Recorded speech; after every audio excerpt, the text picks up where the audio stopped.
Well, guys, what do I have? See if I can step back far enough. I went and bought another car. Yes, it is a Toyota Echo. So it seems like the only vehicles that I buy in pairs are GM. It's my first Toyota. And it is a 5-speed. And as you can tell, we already started to build it. And played around with some paint. This is not what will be painted on it, but my house faces a major road. And I want people to know this is a derby car in a trailer and not my daily. Even though most people probably can't tell the difference. We already know where it's going, but we're not sure if it's going to pass tech. For two reasons so far. You can tell I smashed the metal out of the way there. And I think some people might consider this creasing. We are not allowed any creases, no exceptions. But technically, in my mind, there's no crease here. Maybe you could consider this a crease, but this is still a factory body line down here. That's a factory body line, that's not a crease. But it is folded here. So you could consider that a crease. And another spot that might be considered creased is, have you ever heard of creasing your spare tire tray? You can't really tell, but this right here is creased. Same with on the other side, and then it's all dimpled up. We jacked it up and then crawled under there with a ball peen hammer and just hammered it in. Let me show you from the inside.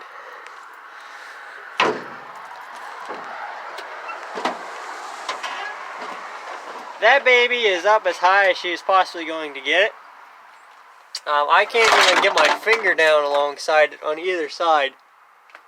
And you can also see how far we brought in the wheel wells. This was square, and I pounded it all in.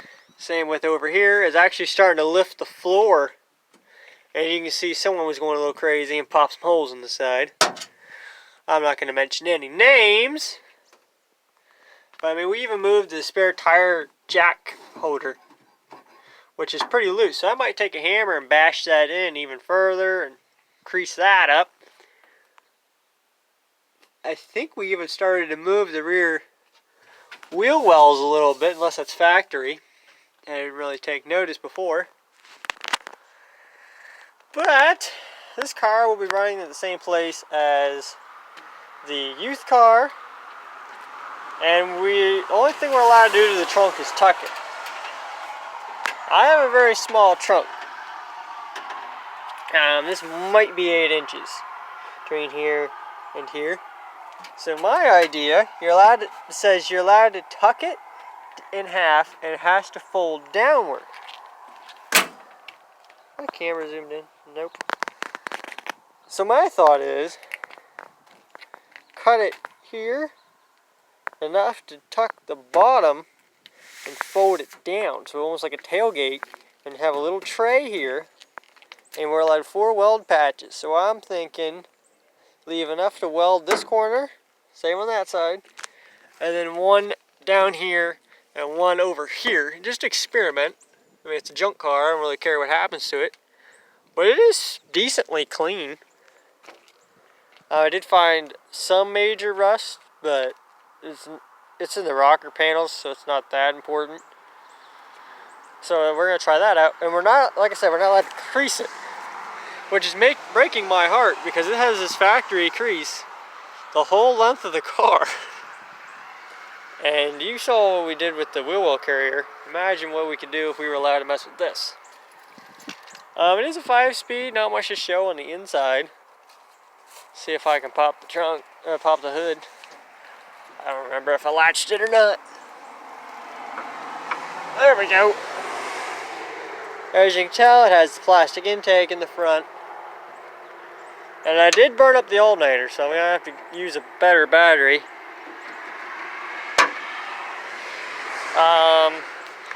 This system has to stay because these sensors might just tear that bottom box off. Take that out. We ought to be able to get it relatively clean. We are going to hotbox it. Comes with its own loop kit, which I probably should use a metal one. But like I said, I don't really care what happens to this car, so I'm just going to loop off of this. Fuse box will get moved probably over here next to the brake booster. Battery, of course, gets moved inside. Another matter of concern is this throttle cable. It runs up, attaches where the battery is, so that's a problem. And it has this very rotted little wire coming off the strut tower. So I guess I'm going to run a pretty nice sized bolt through there and a piece of 9-wire over to hold it here. And then I'm going to take a picture of this and save it on my phone, because my phone likes to delete stuff, so that I have proof that this was a bracket here holding this, so that I can weld a little piece of angle iron up and then 9-wire it or something to that, just to keep it in the same trace that it goes. As you can tell, this car was made to be made very cheap and very cheap to maintain. It did blow up the alternator. The guy I bought it off of was using it to move his W body around, and he said the alternator locked up and the belt flew off. You can't even spin the bearing in it right now, so I'm just going to run the battery, which that battery's junk, so I have to throw my other battery off the trailer, which I'm actually liking building it on the trailer. I was able to get a pretty good angle on this. And of course, we build it on the dirt. We don't have a concrete floor garage. We just have a tarp floor garage. So this was very nice to lay under here and pound that. What else did I want to mention? Oh, well, we're not allowed to pre-bend, which isn't a problem considering how small this rear end is. It might be a problem on the cabbie. I have seen them go down, but I'm assuming it was on rusty ones. Ours may be rusty, it may not be rusty. I was told to look in a certain spot. I felt back there, felt solid, a little bit of flaking, but I still couldn't get my head under there because of how close it was to the ground. Let me find the key. And we'll get inside the car here. Look at all my keys. Yeah, these are just my derby keys. I think I found it. Found it.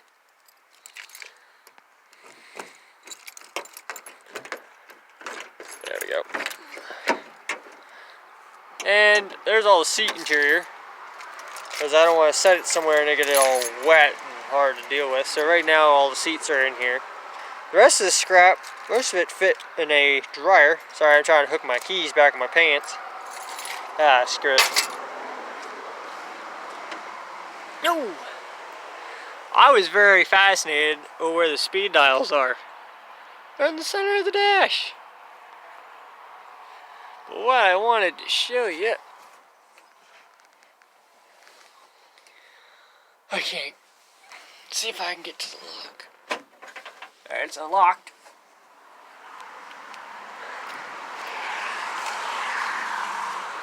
I want to show you this big rust spot. It has a big old hole right there.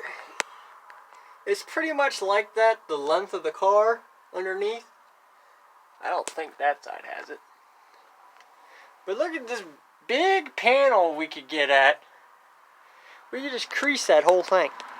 But like I said, they didn't say anything about dimpling.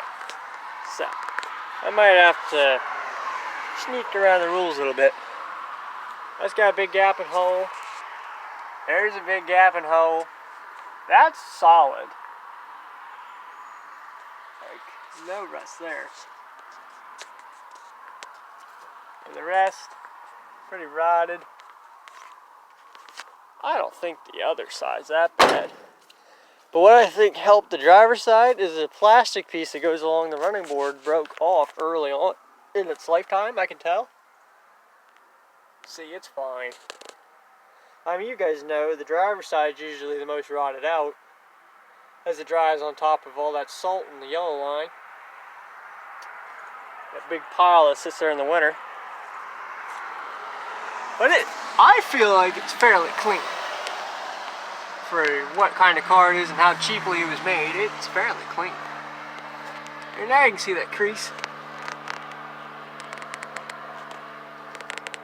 I don't know if it'll help it any, but we had fun doing it. So yeah guys, there's the Echo. I'm not going to say where this is being ran at because I don't want certain people seeing that until it shows up for tech. But you guys might know where it's going just by me saying what the rules were.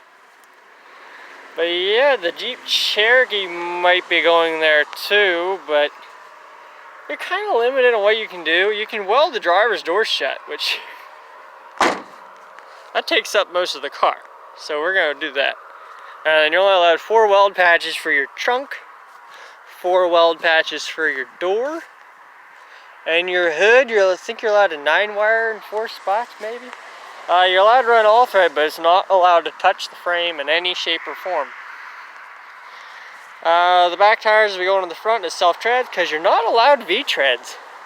I was very happy to see that because we don't run V-treads yet, if at all. But you are allowed to run like skid tires, and you're allowed to run V-treads as long as they don't meet, kind of deal. So as long as they don't touch. And I might be running rims in the back. I saw a lot of pictures of that place where they were running just rims in the back of the front wheel drives. So I might have to do that. I don't have many rims of this size. Actually, probably just the ones in this car. Unless Hyundai matches up. I don't know, this should be a pretty interesting build, guys. You're probably getting tired of listening to me ramble on and on by now. So I will catch up with you guys later, and hope you guys enjoyed this video.